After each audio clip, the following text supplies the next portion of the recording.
Mas Panubi, topik kita yang akan dibahas bersama Pak Ivan itu hari ini adalah kemana revisi Undang-Undang Desa. Nah, berbicara tentang topik revisi Undang-Undang Desa atau perubahan Undang-Undang Desa ini, salah satunya adalah berbicara tentang jadwal DPR RI melakukan penetapan terhadap undang-undang ini. Konon di tahun 2023 itu ada isu bahwasanya undang-undang desa ini akan ditetapkan akan menjadi prolegnas tahun 2024, tetapi tampaknya ada beberapa pihak yang menyampaikan ini belum menjadi agenda prolegnas, artinya masih jauh ya. Sambil lalu kita menunggu Pak Ivan, mari kita diskusikan topik pagi hari ini. Eh, Setidaknya nanti kita apa bisa kemudian terlibat di dalam proses-proses diskusi kita untuk kemudian apa ya mendiskusikan tentang situasi dan kondisi politik, termasuk di dalamnya adalah berkaitan dengan revisi Undang-Undang Desa, karena revisi Undang-Undang Desa ini kan juga menjadi bagian dari agenda politik para politisi-politisi yang ada di Jakarta. Menurut Pak Panudi, bagaimanakah perjalanan revisi Undang-Undang Desa ini sebelum kita mendiskusikan kemana? Kami persilahkan Mas Panudi untuk menyampaikan pendapatnya. Ya, ya, terima kasih Saitong. Selamat pagi dan Assalamualaikum ke kerabat desa dan pendamping desa, kemudian BPD maupun perangkat desa dan OPD yang pada pagi hari ini bergabung di ruang SDGs desa. Ya, tadi kaitannya dengan revisi ya kira-kira seberapa jauh. Nah, ini kami sebenarnya juga, apakah kami juga kurang kurang apa ya kurang komunikasinya atau kurang informasinya. Tapi yang jelas mungkin kemarin rekan-rekan kalau yang ikut terlibat bergabung kaitannya dengan diskusi kemarin siang, mungkin kami juga merasakan pertama saya tidak tahu apakah ini sekarang masuk prolegnas atau tidak. Itu yang tahu persis mungkin rekan-rekan di DPR kalau itu memang merupakan prioritas agenda yang mendesak.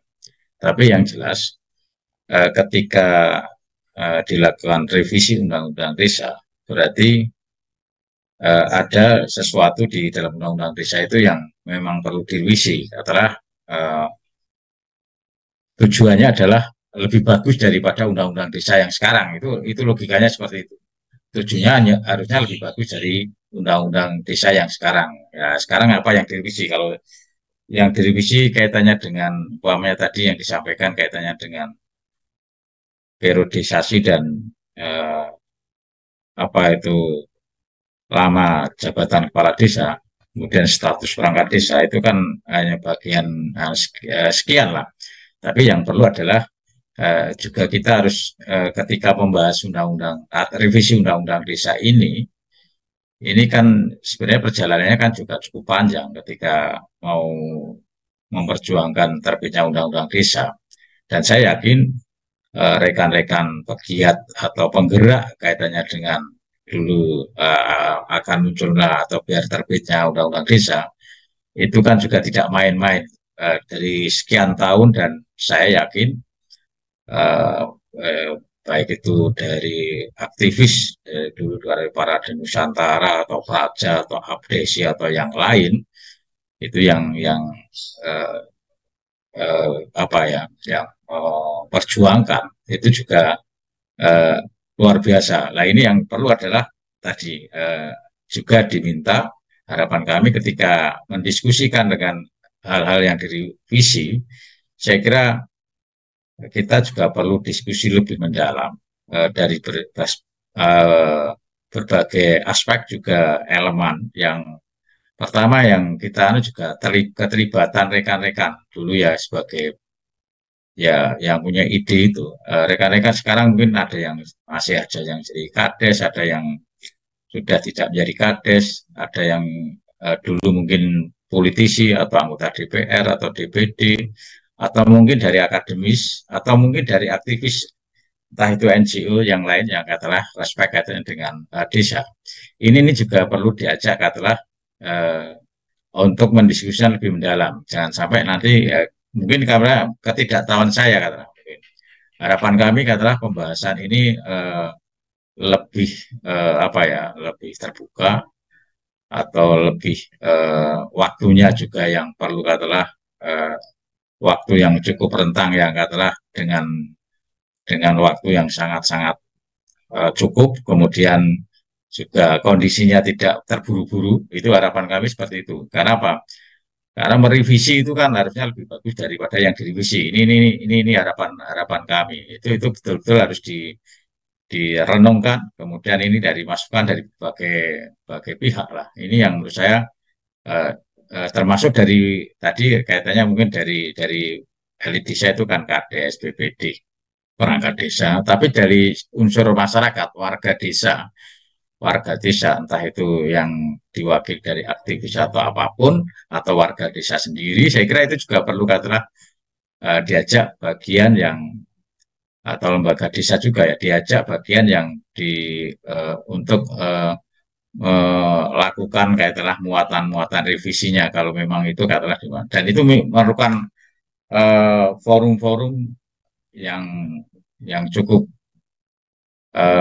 cukup banyak, forum-forum cukup banyak dan cukup intensif itu Cak Itong. Karena kami juga terus terang apakah sekarang legal draftingnya apakah sudah, kami terus terang tidak tahu. Saya nggak tahu, nanti mungkin rekan-rekan yang lain yang tahu. Tapi yang jelas harapan kami biar itu revisi itu tujuannya itu lebih bagus, memperbaiki lebih bagus, jangan sampai nanti katakanlah justru ya biasa kaitannya dengan dinamika, apalagi namanya produk undang-undang.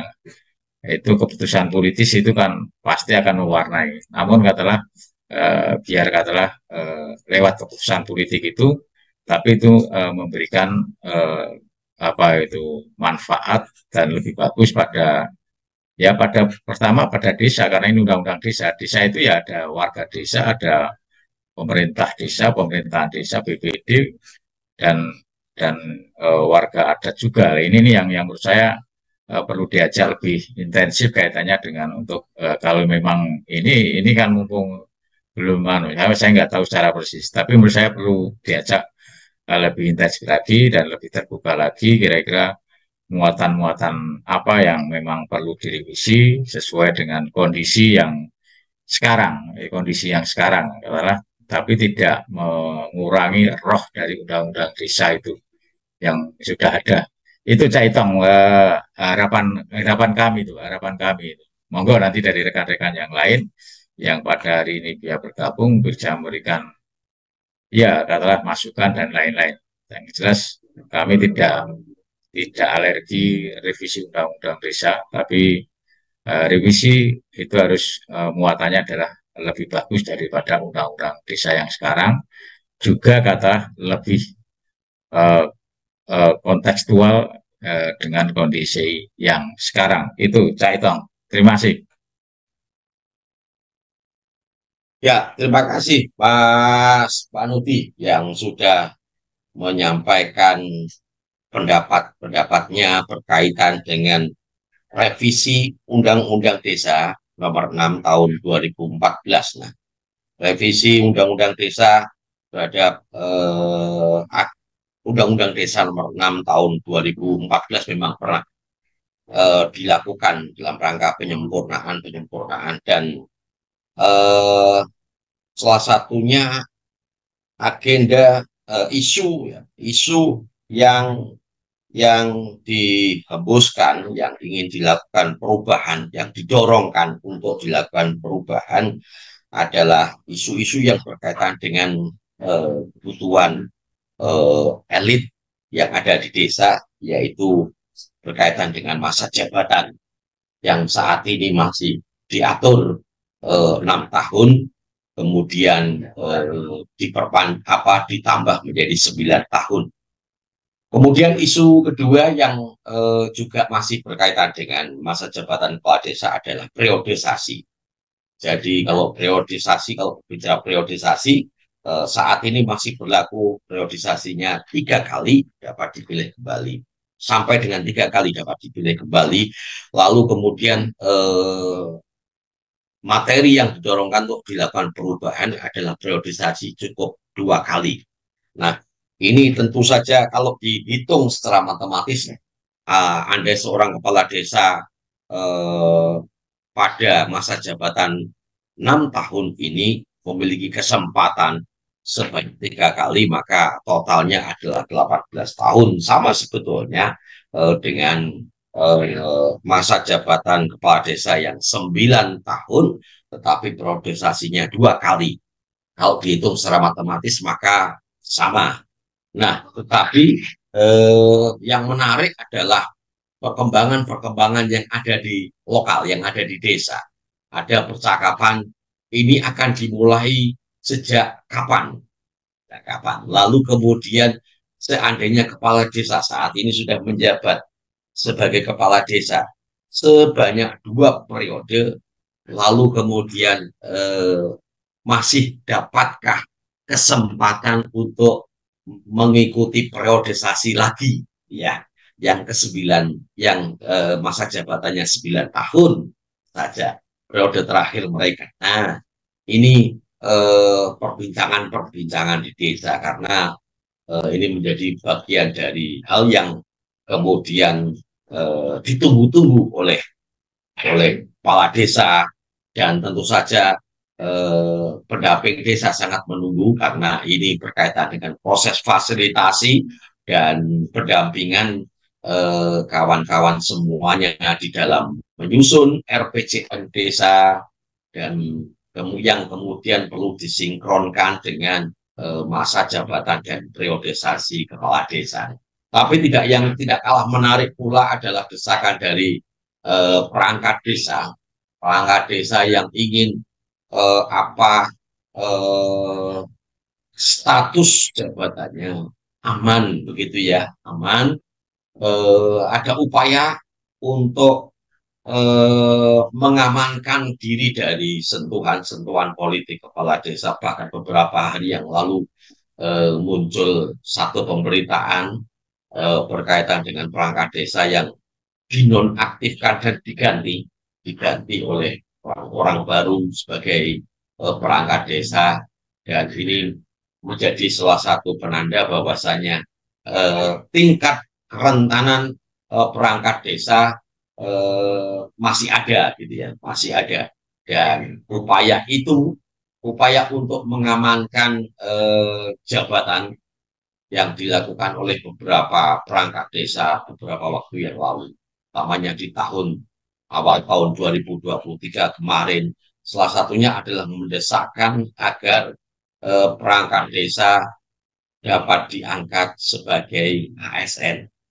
Bahkan ada pula yang kemudian mereka mengembuskan isu tentang data induk perangkat desa. Data induk perangkat desa sangat mereka harapkan untuk kemudian dilahirkan melalui kementerian, karena dengan cara inilah mereka akan akan tidak tersentuh oleh kepentingan politik kepala desa. Benar atau tidak, tentu saja ini sudah sudah mereka kalkulasi, ya, sudah mereka kalkulasi. Dan terkadang kalau kita kalkulasi sendiri karena kita tidak memiliki kepentingan di sana, maka kadang-kadang kita sendiri yang malah kebingungan. Benarkah kira-kira, adakah kira-kira korelasi antara perjuangan mereka terhadap terhadap masa jabatannya, sehingga mereka kemudian mendorong isu-isu itu agar kemudian menjadi bagian penting dari revisi Undang-Undang Desa. Nah, teman-teman semuanya, kami persilahkan untuk menyampaikan pendapat kawan-kawan. Ada kawan-kawan dari tenaga pendamping profesional, ada juga eh, kawan kita dari BPD yang aktif di dalam pertemuan-pertemuan di acara ruang Jakarta di desa.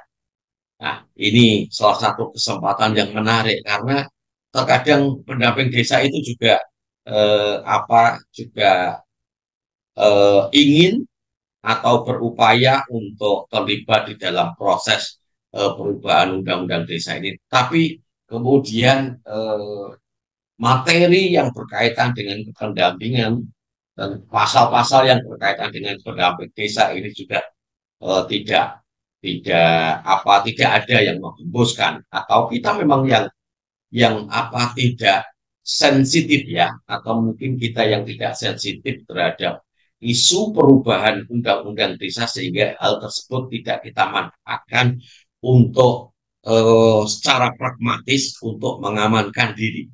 Nah, padahal secara jelas kalau kita berbicara tentang masa jabatan kepala desa, ini adalah kepentingan pragmatis elit politik, karena ya berkaitan dengan masa jabatan, termasuk berkaitan dengan priorisasi. Ini adalah isu politik yang memiliki nuansa pragmatis, yaitu untuk memperpanjang kekuasaannya dan sebagainya.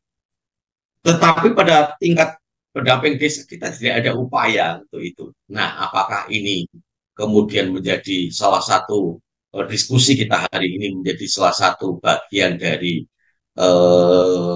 bagian dari yang ingin kita isi agar kita pun juga menyuarakan tentang pasal-pasal yang berkaitan dengan pendampingan desa, atau biarkan saja apa isu tentang perubahan undang-undang desa ini biarkan berjalan dan biarkan pihak-pihak yang memiliki kepentingan yang melakukan pengawalan. Kita happy-happy saja, kita santai-santai saja. Eh, tentu saja ketika kita santai-santai saja atau happy-happy saja, kita pun juga pasti ada harapan. Mudah-mudahan tidak ada penghapusan tentang pasal-pasal yang berkaitan dengan pendamping desa, dan doa itu mudah-mudahan dipanjatkan oleh banyak kawan sehingga tidak perlu ada perubahan pasal yang berkaitan dengan pendampingan desa. Ada Kang Iman yang sudah open kamera, ada Mbak Jena Tamhel yang sudah open kamera juga. Mungkin ingin menyampaikan pendapatnya berkaitan dengan topik kita hari ini, yaitu kemana revisi undang-undang desa. Kami persilahkan untuk menyampaikan pendapat-pendapat kawan-kawan semuanya berkaitan dengan topik kita. Topik kita hari ini adalah memang topik yang elit ya, topik yang elit karena berkaitan dengan regulasi. Satu, perubahannya ada di DPR RI. Nomor dua, pasti nuansanya adalah nuansa politik ketika ini masuk di lembaga politik yang bernama DPR RI. Nomor ketiga, isu-isunya pun sangat isu yang politis. Kenapa kok isunya tidak kemudian ada yang mendorong, misalkan ini bagaimana PAUD, bagaimana Posyandu, LKD itu, sebagaimana kita ketahui teman-teman semuanya, isu grassroots, isu kelompok bawah, isu kepentingan bawah di dalam perubahan undang-undang desa nyaris tidak kita temukan. Atau mungkin saya yang salah menyimak ya. Tapi kita tidak melihat isu-isu aras bawah, justru isu elit yang gencar gitu ya.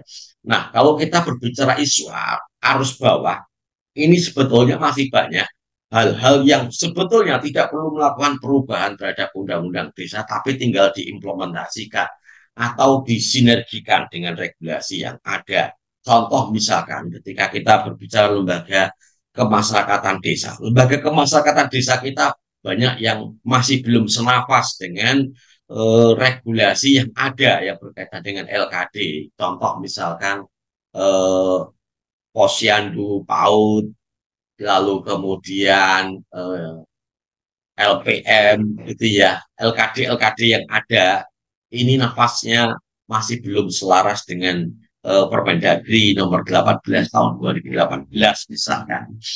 Nah, nafas-nafas ini tidak pernah kemudian dihembuskan menjadi salah satu perbincangan-perbincangan. Padahal ketika kita melakukan perbincangan berkaitan dengan tema-tema bahwa ini setidaknya kita akan menjadi bagian penting di dalam mengkonstruksi perjalanan undang-undang desa yang memiliki misi salah satunya adalah eh, meningkatkan kesejahteraan masyarakat melalui pembangunan sarana dan prasarana dasar. Nah, ini menurut saya yang penting untuk kemudian menjadi kajian-kajian entah kapan ini menjadi bagian penting yang bisa diagendakan secara politis oleh kawan-kawan tenaga pendamping profesional ketika ini kita maknai bahwasanya revisi undang-undang desa tidak akan berjalan sekali, tetapi nanti ke depan pun terus akan menggelinding searah dengan kepentingan-kepentingan politik yang ada. Nah, isu bahwa masih belum menjadi kepentingan politik, tapi isu pragmatis yang ada di elit sudah menjadi isu kepentingan politik terhadap perubahan revisi undang-undang desa. Anda tidak ada yang menjaga isu masyarakat, isu-isu yang fundamental, maka selalu yang akan muncul adalah isu-isu elit dan itu akan cenderung menutupi isu-isu yang berkaitan dengan kepentingan kelompok, kepentingan masyarakat atau kepentingan yang fundamental yaitu isu-isu yang berkaitan dengan kemasyarakatan.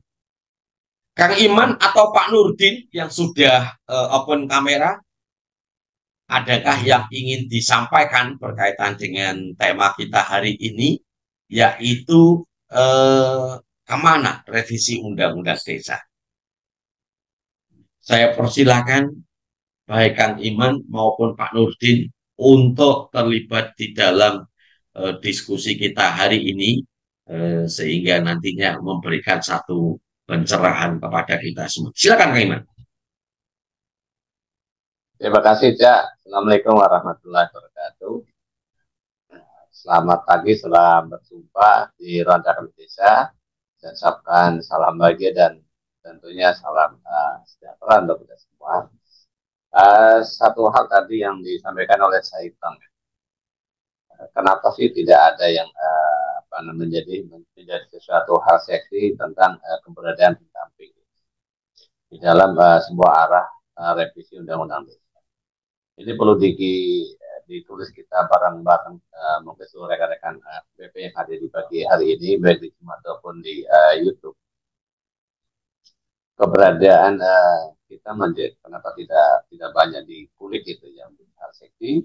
Tentunya ini harus dibangun ada sebuah kekuatan untuk kelompok yang menurut saya itu harus punya bergeming dan punya peran bagaimana suara dari pendamping itu bisa didengarkan. Itu toh di dalam pendampingan kita juga disebutkan gitu ya, di dalam implementasi tentang undang-undang desa itu perlu dibutuhkan adanya pendamping. Nah, sehingga menurut saya itu ya, apalagi sudah mendapatkan sebuah labeling tenaga pendamping profesional, otomatis di sini adalah berarti memiliki suatu keahlian yang sifatnya sangat khusus gitu ya, sehingga dipercaya oleh dalam ini oleh kementerian untuk mendampingi desa-desa dalam implementasi untuk kemajuan dan kemajuan desa. Sehingga hal-hal demikian itu menjadi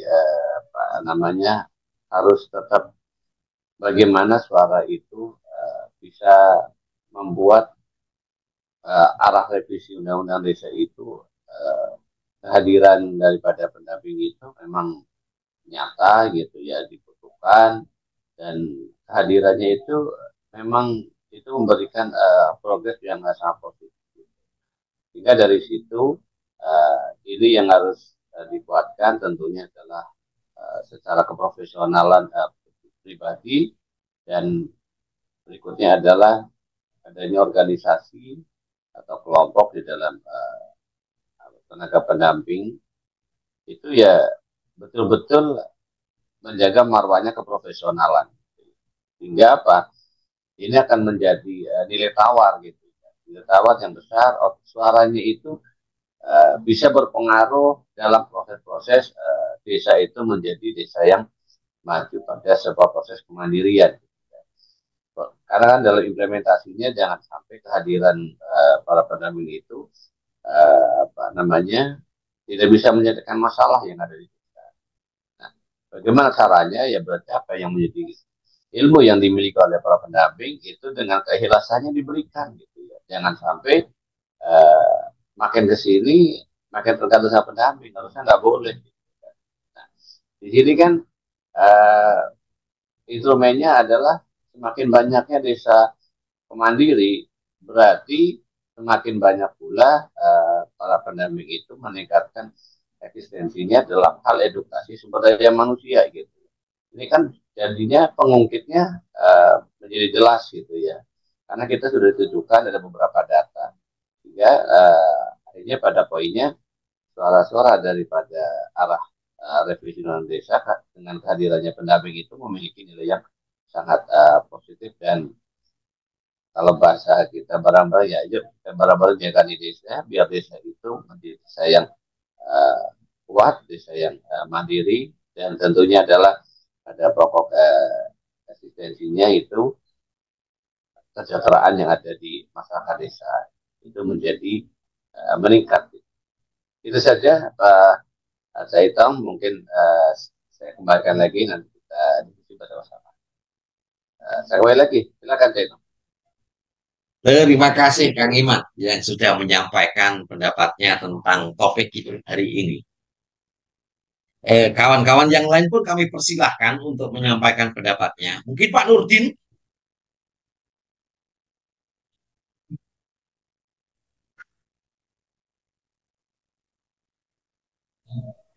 Ya, silakan Pak Nurdin. Terima kasih Citong. Selamat pagi semuanya. Selamat pagi. Ya, terkait dengan tema kita pada pagi hari ini adalah arah dari revisi Undang-Undang Desa yang telah mencapai 10 tahun ya kalau salah, Undang-Undang Desa kita ini. Sebenarnya banyak sekali hal-hal yang belum terjangkau di bawah ini terkait dengan Undang-Undang Desa. Ya, sebagai hal yang perlu juga diperhatikan antara regulasi yang diterbitkan oleh Kemendagri dengan Kemendes ini. Ini kadang-kadang kita di lapangan di bawah itu sering gontok-gontokan mana yang kita pakai seperti itu. Nah, kemarin juga kita di sini ya kita sinkronisasi lah antara kedua kebijakan, antara kebijakan Kemendes dengan Permendagri seperti itu. Kemudian terkait dengan kewenangan desa. Kewenangan desa ini juga belum maksimal dilaksanakan di desa karena masih tersandra oleh program-program titipan yang hanya menitipkan program tetapi pembiayaan tidak dititip juga. Ini yang kita lihat di bawah. Nah, hal ini juga sering sekali yang membuat hasil musyawarah di desa itu kalah dengan hal-hal yang sebagai titipan dari tingkat atas. Ini yang kita mungkin itu perlu dalam revisi ini nanti lebih diperdalam, lebih dipertajam gitu. Mana yang sebagai kewenangan desa, mana yang harus kita akomodir dalam titipan-titipan seperti itu. Nah, supaya kegiatan pembangunan desa ini bisa berjalan sesuai dengan undang-undang itu, tentunya apa namanya kegiatan-kegiatan yang mengarah ke desa dari departemen lain atau dari kementerian lain itu mestinya diikuti dengan amunisinya. Mungkin sekedar ini dulu, Cik Itong. Terima kasih. Ya, terima kasih Pak Nurdin Arham. Pak Nurdin Arham menyikapi topik hari ini telah mengkomparasikan satu situasi yang kontradiksi ya, yang kontradiksi. Jadi ketika elit politik gencar-gencarnya membicarakan tentang masa jabatan, lalu kemudian periodisasinya. Di sisi lain ada perangkat desa yang ingin terlindungi jabatannya dari sentuhan-sentuhan politik kepala desa. Pak Arham hari ini justru menghadirkan situasi yang berbeda, dan ini sebetulnya menjadi salah satu kebutuhan yang sesegera mungkin bisa terjawab karena berkaitan dengan implementasi undang-undang desa. Ya, Mas Panudini tampaknya ingin juga menyampaikan pendapatnya. Kami persilakan Mas Panudi. Ya, terima kasih ya Itong. Ya, tadi sebenarnya sudah rekan-rekan. Jadi istilahnya diumpankan oleh rekan-rekan. Yang pertama tadi yang terkritik adalah karena era sekarang semakin era digital, era yang semakin maju dan lain-lain. Juga era yang tantangannya semakin kompleks. Tadi kan khususnya kaitannya dengan pendamping. Keberadaan pendamping di dalam undang-undang desa itu, apakah itu sudah cukup yang sekarang ini, katakanlah kaitannya dengan saya tidak apa pasalnya pasal berapa. Nah, ini saya kira kalau itu mau diperjuangkan ya dari rekan-rekan pendamping. Nah, saya nggak tahu apakah itu lewat forum ada asosiasinya atau apa, karena di perangkat desa, di Kades, di PPD itu kan semuanya ada forum semuanya, asosiasinya. Ya lewat forum itu harusnya kalau mau katalah ikut tadi memberikan warna revisi undang-undang desa. Nah, seperti apa sih pendamping di dalam regulasi itu, di undang-undang itu? Kemudian tadi yang disampaikan Mas Ivan tadi itu kan implementasinya nanti seperti ke sana. Dalam konteks gini, bahwa tantangan sudah berbeda, berarti pendampingnya seperti apa? Saya yakin tadi kalau nanti elit tadi dengan periodenya sekian, kemudian tahun sekian, berarti kan harus ada katakanlah dengan semakin banyak tantangan dan inovasi yang harus dikerjakan, berarti diperlukan tadi pendampingan yang seperti apa. Ini yang juga harus didengungkan oleh rekan-rekan. Monggo itu lewat asosiasi apa. Kalau kita mau serius bahwa pendampingan itu memang penting dan itu harus benar-benar diformulasikan dengan diskusi-diskusi rekan-rekan pendamping, kemudian ditempatkan di mana. Itu kan yang katalah ya istilahnya ya agak pragmatis juga. Tapi sebenarnya yang mungkin sangat mendasar tadi yang disampaikan Cak Itong, kemudian Mas Nurdin tadi, sebenarnya yang tadi kaitannya dengan kewenangan hak asal usul asli desa, kewenangan yang apa itu kaitannya dengan skala prioritas desa. Nah ini harus yang kemarin juga didiskusikan, ini harus dikonkretkan juga itu. Jangan sampai tadi yang disampaikan Cak Itong tadi yang kaitannya dengan kebutuhan dasar desa lah, kebutuhan dasar di desa dalam konteks kebutuhan dasar baik itu terkait dengan kesehatan, pendidikan, itu harus juga lebih konkret. Nah sekarang ini kan hanya tadi karena ada skala prioritas nasional, akhirnya kan seperti itu. Itu apakah itu akan dimaterialkan atau apa ya?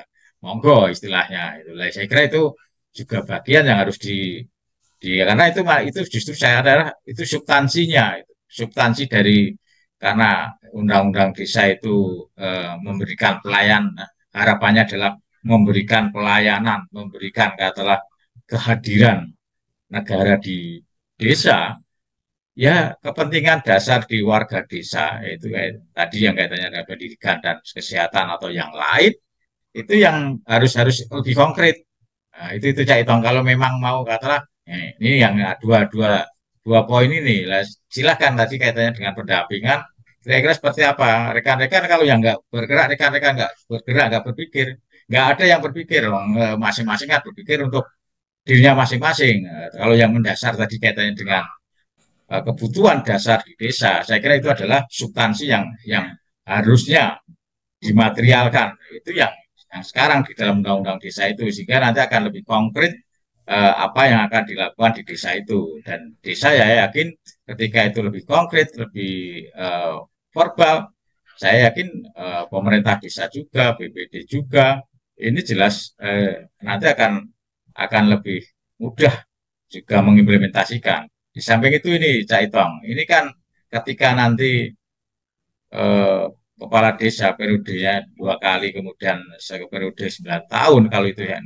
Nah itu BPD juga harus dicetokkan juga di regulasi itu karena 9 tahun itu enggak ya sebentar. Nah, peran BPD selaku katalah penyeimbang mitra ini seperti apa dalam undang-undang desa itu?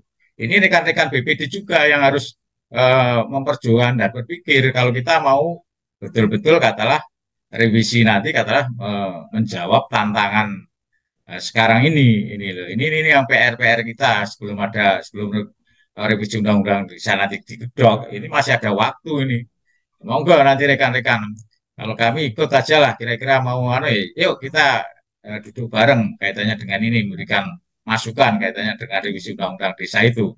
Mungkin itu yang menurut saya adalah perlu disampaikan pada yang pengambil keputusan karena ini eh, lewat politis, ya ini harus didengar oleh politis, kaitannya ide-ide yang ini harus didengar oleh pengambil kebijakan, entah itu legislatif, entah itu nanti dari pihak pemerintah, itu Caitong.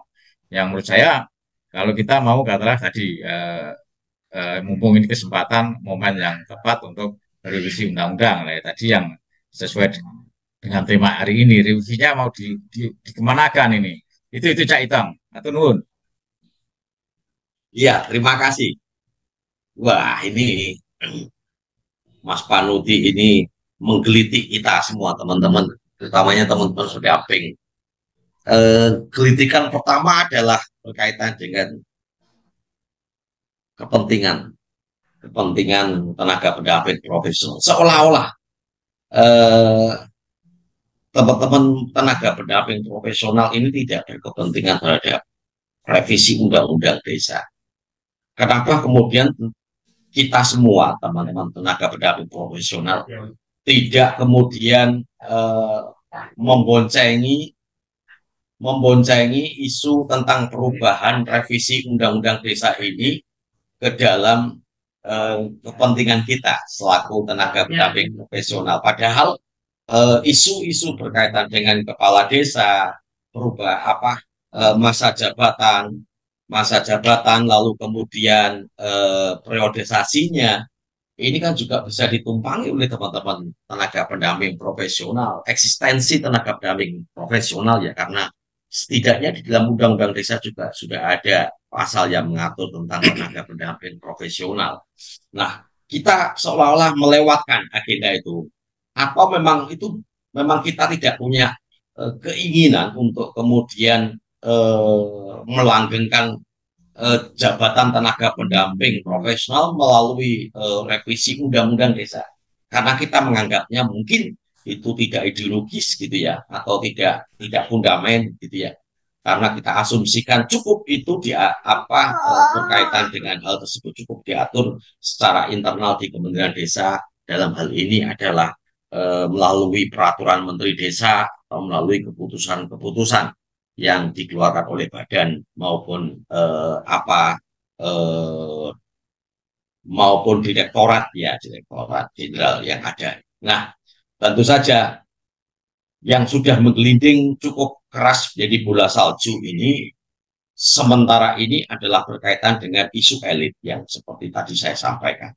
Di dalam isu elit itu tidak ada isu yang berkaitan dengan tenaga pendamping profesional. Padahal konsorsium KPSHK beberapa waktu yang lalu di bulan Agustus, di bulan Desember, di penghujung bulan Desember kemarin itu membuat pernyataan sikap teman-teman dari Pusat Studi Hukum dan Kebijakan Indonesia (PSHK) menilai bahwasannya pembahasan revisi Undang-Undang Desa sebelum pemilu 2024 berpotensi menjadi alat politik antara partai politik dengan kepala desa. Nah, ini kan konstruksi politik, konstruksi kekuasaan atau relasi kekuasaan masih ditambatkan, masih ditautkan antara partai politik dengan kepala desa. Jadi memang kepala desa yang sudah dipilih melalui pemilihan kepala desa ini memang satu jabatan politik dan diasumsikan bahwasanya memiliki potensi cukup besar untuk kemudian dijadikan sebagai alat politik di dalam rangka pencapaian suara-suara politik dari partai-partai politik, sehingga Pusat Studi Hukum dan Kebijakan Indonesia menilai berpotensi pembahasan revisi Undang-Undang Desa sebelum pemilu 2024 ini menjadi alat transaksi politik. Nah, kawan-kawan semuanya, mungkin ada kawan-kawan yang ingin menyikapi berkaitan dengan karena kita seolah-olah disibukkan oleh pertama oleh proses fasilitasi, oleh pendampingan, oleh tiposi kita ya, disibukkan oleh itu sehingga mungkin kita tidak memiliki kesempatan untuk memasukkan agenda atau isu yang berkaitan dengan tenaga pendamping profesional pada pasal-pasal yang berkaitan dengan yang ada di dalam Undang-Undang Desa.